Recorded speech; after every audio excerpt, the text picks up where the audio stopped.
keqe. Ai brofi nga shtrati dhe vrapoi në dhomën e gjumit të mamit dhe të babit. Por diçka ishte qepur nga pas.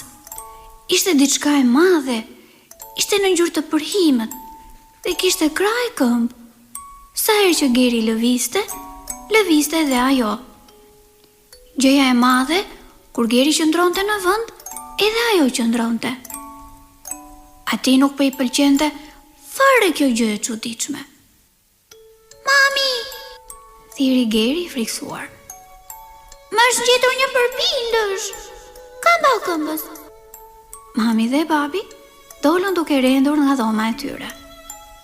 Po ky nuk është përbindësh, Geri, tha mami. Është hija jote.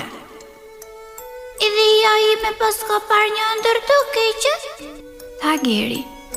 Deshën, mami dhe babi e morën Gerin në dhomën e tyre. Pas këtaj, as Geri dhe as hija e tij nuk do të shihnin më ëndra të këqija. Dëgjues të vegjël, natën e mirë.